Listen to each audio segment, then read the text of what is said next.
அடிமையைப் போல் உழைப்பவன் அரசனைப் போல் உண்பான். வணக்கம் நண்பர்களே. இன்னைக்கு என்ன பார்க்க போறோம்னா, நம்ம ஏற்கனவே ரோஸ் மரவள்ளி கிழங்கு இருக்குன்னு சொன்னோம்ல, அந்த செடி அதை தான் இன்னைக்கு அறுவடை பண்ண போகிறோம். பாப்பா வேற பிடிச்சி ஆட்டுறான். இந்த குச்சியெல்லாம் ஃபஸ்ட்டு வெட்டிட்டு தாங்க அதுக்கப்புறம் அடியில் இருக்கிற கிழங்கு நோண்டணும். எப்படி 2 பேர் சேர்ந்தா தான் தூக்கலாம்னு நினைக்கிறேன். எங்கள் அண்ணனும் வந்திருக்காரு. 2 பேரும் எப்படி தான் பிடுங்குறாங்கன்னு பார்ப்போம்.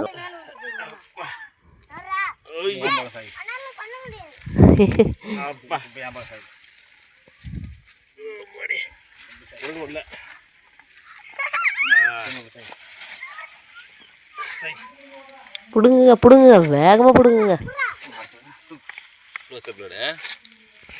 மஞ்சள் செடி அடிபடுது. அச்சோ, மஞ்சள் செடி ஒன்று வேஸ்ட் ஆயிடுச்சு. ஐயோ, செம்ம கிழங்குங்க.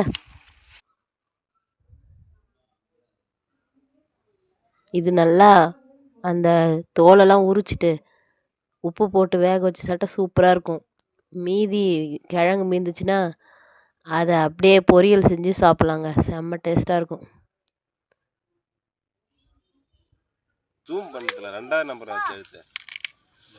கொஞ்சம் இன்னும் பெருசாக இருக்கணும்னு நினைக்கிறேங்க. விளையணும்.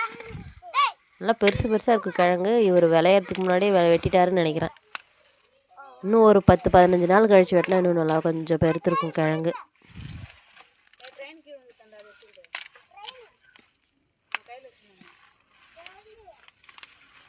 எப்படி ஒரு 5 கிலோ வரும் தான் நினைக்கிறேன். மஞ்சள் அதில் இருந்துச்சு. அந்த செடி கூட இருந்த மஞ்சள் பாருங்க, எப்படி இருக்கு பாருங்க. சூப்பராக இருக்கு. இன்னைக்கு ஒரு புடி. இன்னும் 2 கிழங்கு மாட்டிச்சுன்னு நினைக்கிறோம். இல்லை, 2ஆ ஒன்றா தெரியலையே. நல்லா விளையணும். எவ்வளோ மரவள்ளி கிழங்கு. சூப்பராக இருக்குங்க. வாங்க சமைச்சு சாப்பிடுவோம். ரோஸ் மரவள்ளின்னு சொல்லுவாங்க. இதோட தோல் உள்ள இருக்கு பாருங்களா, அது ரோஸ் கலரில் இருக்கும். அதனால தான் கிழங்கு உள்ள ரோஸ் கலராக இருக்காது, அந்த மேலே தோல் தான் ரோஸ் கலராக இருக்கும்.